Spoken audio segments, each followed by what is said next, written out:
They all point to the same experience, which is not ultimately negative. It just seems negative when you are in it, but it is part of a larger purpose. It's part of the awakening, not for everyone, it doesn't have to be, but often it is part of the awakening process. The dark night of the soul is a term it goes back a long time. Maybe goes back to the Spanish mystic Saint John of the Cross. I'm not sure if it does, but it goes back a long time. It describes something, well, the questioner seems to imply that he or she is going through something like this at the moment. The dark night of the soul, which yes, I have also experienced. That's a term then used to describe what one could call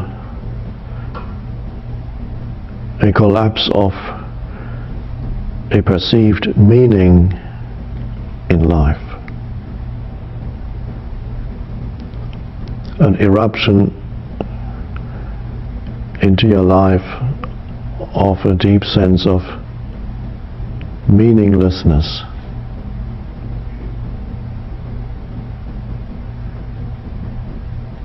And the inner state in some cases is very close to depression. Maybe some dark night of the soul often to do with what is conventionally called depression. But it is basically a sense of emptiness or meaninglessness. Nothing makes sense anymore. There's no purpose to anything.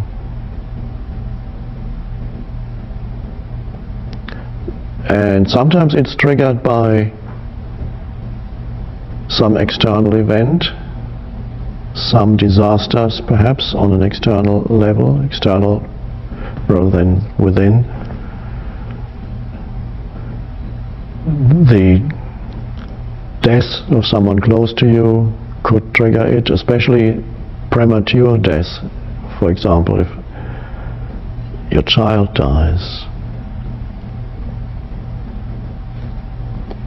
or you had built up your life and given it meaning, and the meaning that you had given your life, this is what my life is about, your activities, your achievements, where you're going, what is considered important, and the meaning that you had given your life for some reason collapses. So as I said, it can happen if something happens that you can't explain away anymore. Some disaster which seems to invalidate the meaning that your life had before.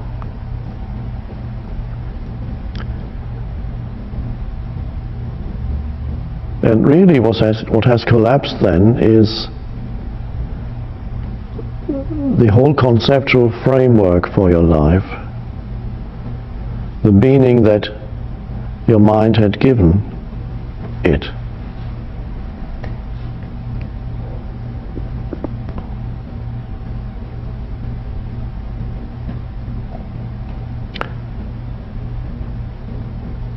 And so that results in a sense of darkness, a dark place. But people have gone into that, you're in that dark place for a while, and then you emerge out of that. There is the possibility that you emerge out of that. You can emerge out of that into a transformed state of consciousness, where life has meaning again, but it is no longer a conceptual meaning that you could necessarily explain. It is often from the dark night of the soul, not necessarily, but quite often it's from there that people awaken out of their conceptual sense of reality, which has collapsed. They awaken into something deeper, which is no longer based on concepts in your mind. A deeper sense of purpose or connectedness with a greater life that is not dependent on explanations or anything conceptual any longer. It's a kind of rebirth. And the dark night of the soul is a kind of death that you die. What dies in the dark night of the soul is the egoic sense of self.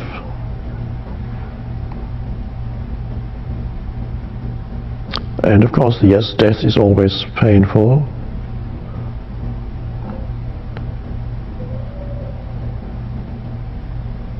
But nothing real has actually died there.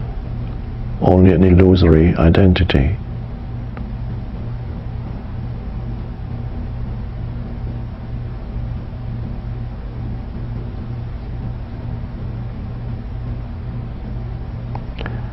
Now it is probably the case that some people who have gone through this transformation, they have been through the dark night of the soul, and they discovered that out of that a new self emerged that was a non-conceptual self, but a deeper being, the awakened consciousness. And they somehow, looking back, they realized that they had to go through that. Not everybody does, of course, have to go through that, but some people do. And they've even, in some spiritual traditions, they try to recreate the experience of the dark night of the soul in order to bring about a spiritual awakening. And that was probably part of the so-called mystery schools of ancient Greece and Egypt, which were designed, they even survived into Roman times, mystery schools, and with rituals and so on. Not much, we don't know much about it because they were kept secret. Not much was written about it. And in one tradition, you spend a prolonged period of time in darkness, sometimes even in a coffin-like place, in complete isolation and darkness. That is an attempt, I would say, on the part of someone who's gone through the natural dark night of the soul to recreate the experience of it in a kind of artificial, more artificial way, of actually experience that utter darkness where things break down. To what extent that works when it's not a natural experience but a created experience, for how many people that worked and actually did bring about an awakening and a collapse of the mind-made self, I don't know whether it truly worked for many people, but it must have worked to some extent, because the tradition went on for a very long time.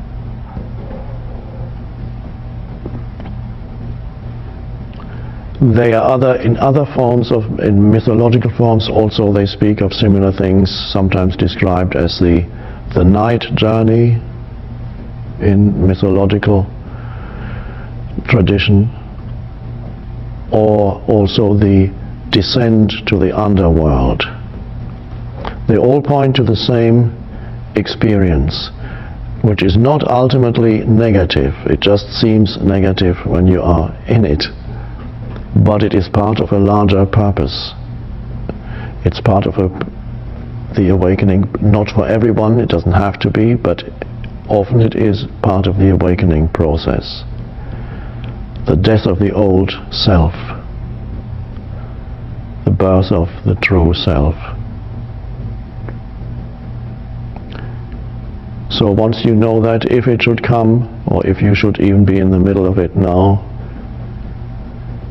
you can just, the more you surrender, the more quickly you go through it. Surrender means don't judge it anymore. You accept whatever it is that's your experience at this moment.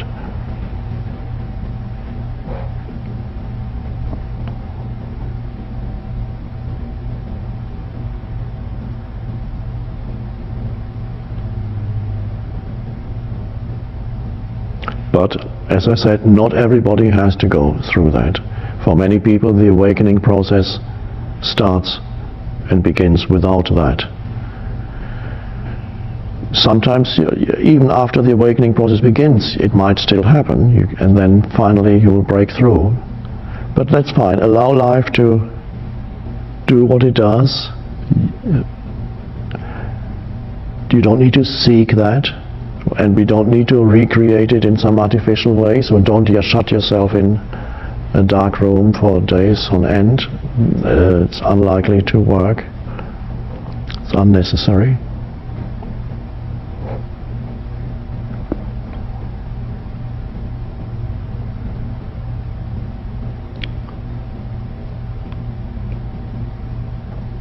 The first lesson in the Course in Miracles says, nothing I see in this room means anything. And you're supposed to look around the room at whatever you happen to be looking at. You say, that doesn't mean anything. That doesn't mean anything. This table doesn't mean anything. This hand doesn't mean anything. What's the purpose of a lesson like that?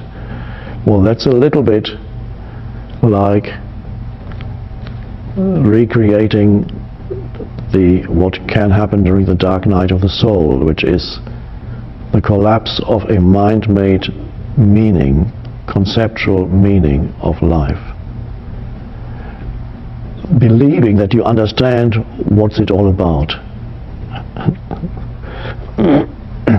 So with the Course in Miracles in Lesson 1, it's a voluntary relinquishment of the human mind-made meaning that is projected, and you go voluntarily into saying, I don't know what this means, this doesn't mean anything. You wipe the board clean. In the dark night of the soul it collapses, and in some spiritual traditions then you're encouraged to relinquish your conceptual reality. And so you're then meant to arrive at a place of conceptual, one could say, meaninglessness, or one could say a state of ignorance, where things lose the meaning that you had given them, which was all conditioned and cultural and so on. And you can then look upon the world without imposing a mind-made framework of meaning.